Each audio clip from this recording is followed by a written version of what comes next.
दोस्तों, क्या आप सभी जानते हैं कि सफेद संगमरमर से बना दुनिया का 7वां अजूबा ताजमहल शाहजहां ने नहीं बल्कि राजा जयसिंह से लूटा गया एक शिव मंदिर था। क्या आप सभी जानते हैं कि ताजमहल के नीचे जाने वाला दरवाजा आखिरकार पब्लिक के लिए क्यों बंद है? क्या उन दरवाजों के पीछे ऐसा कौन सा राज है जो 400 सालों से दुनिया से छुपाया जा रहा है? तो आखिर क्या है ताजमहल के पीछे की कहानी? तो दोस्तों, स्वागत है आप सबका हमारे चैनल लेटेस्ट न्यूज में। आज की हमारी इस वीडियो में हम आपको ताजमहल से जुड़े कुछ ऐसे रहस्यों के बारे में बताएंगे जो आपने शायद पहले कभी नहीं सुने होंगे और जिन्हें सुनकर आपके होश उड़ जाएंगे।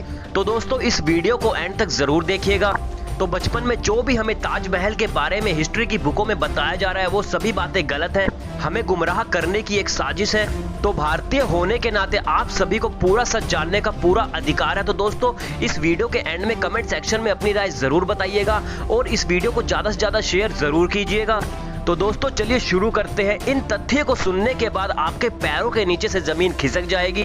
तो दोस्तों, सबसे बड़ा झूठ तो यही है कि शाहजहां ने ताजमहल अपनी बेगम मुमताज की याद में बनवाया था और ताजमहल के नाम को भी इसी से जोड़ा जाता है कि मुमताज महल के नाम में अगर मम को हटा दो तो ताजमहल ही रह जाता है।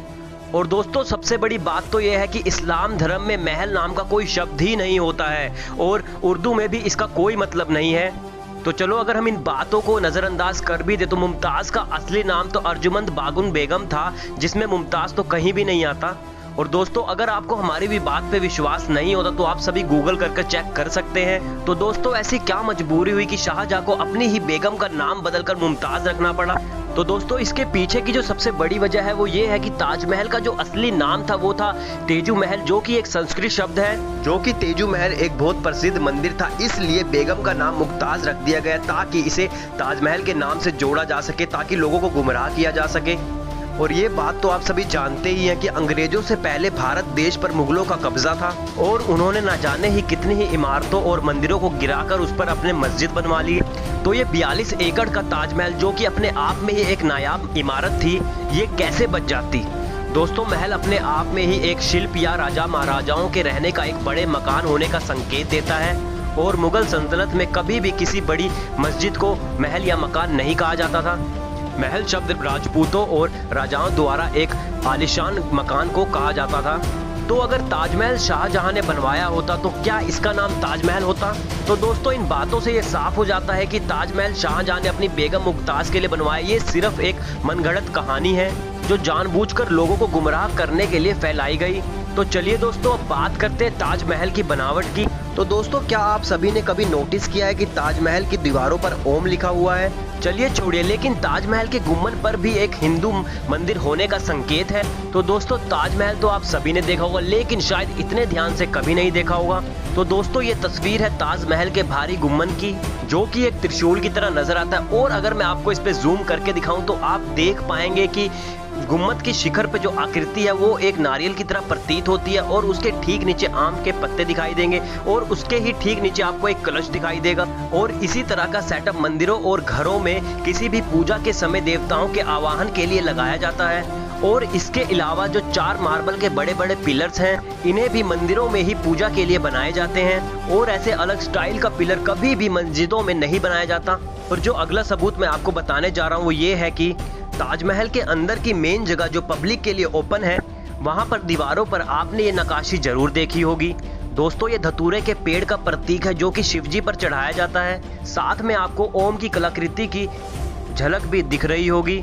इसके अलावा ताजमहल की एंट्रेंस वाली दीवारों पर जो नक्काशी है उसमें आपने फूल पत्तियां देखी होंगी। और दोस्तों, अगर आप ध्यान से देखें तो बीच में कमल भी नजर आता है जिसको, और ध्यान से देखने पर एक सफेद त्रिशूल की भी छवि नजर आती है। शायद अब आपको थोड़ा थोड़ा शक हो रहा होगा कि ताजमहल एक मंदिर भी हो सकता है। तो दोस्तों, आगे आप खुद ही आइडिया लगा लीजिए कि ताजमहल में कमल कैसे आया, क्योंकि दुनिया में किसी भी मस्जिद में कमल वाली आकृति तो होती ही नहीं है। यहाँ ऊपर आपको उर्दू लिखाई में एक पट्टी भी नजर आ रही होगी। दोस्तों, ये पट्टी ताजमहल को शाहजहां ने राजा जयसिंह से लूटने के बाद ऐसी निशानी जानबूझ के बनाई गई थी, जो कि कोई बड़ी बात नहीं है। तो इसके अलावा ताजमहल में एक कुआं भी है और ये भी एक प्राचीन मंदिर होने का ही संकेत देता है, क्योंकि मंदिरों में पानी का एक कुआं होना कंपलसरी होता था ताकि शिवजी या अन्य भगवानों को सुबह की पूजा के बाद से स्नान करवाया जा सके।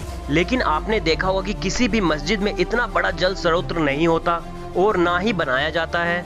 तो चलिए दोस्तों, अब आते हैं साइंटिफिक रीजन और एविडेंस पर। तो दोस्तों, कार्बन डेटिंग टेस्ट का नाम तो आपने सुना ही होगा। ये एक ऐसी टेक्निक है जिससे किसी भी वस्तु की एज पता चल जाती है। दोस्तों, 1974 में एक अमेरिकन साइंटिस्ट मार्गिन विल्स ने नीचे का दरवाजा, जो कि यमुना नदी के साइड खुलता है, उस दरवाजे का टूटा हुआ छोटा सा लकड़ी का टुकड़ा वो शख्स अपने साथ ले गया था।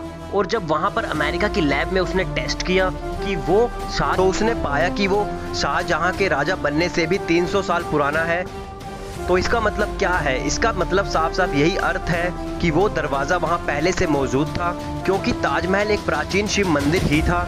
इसके अलावा दिल्ली का एक आदमी 1934 में जब ताजमहल देखने गया तो उस समय उसने ताजमहल के बंद दरवाजों में एक खुले छेद से झांक कर देखा तो उसको पिलर्स पर हिंदू देवताओं की पेंटिंग्स नजर आई। इसके अलावा लखनऊ के म्यूजियम में एक मार्बल का टुकड़ा है जिस पर संस्कृत लिखाई में कुछ लिखा हुआ है, जिसको तेजू महाले इंस्क्रिप्शन भी कहा जाता है। इसे पढ़ने पर पता चलता है कि 11वीं शताब्दी में एक दूध जैसा सफेद शिव मंदिर हुआ करता था।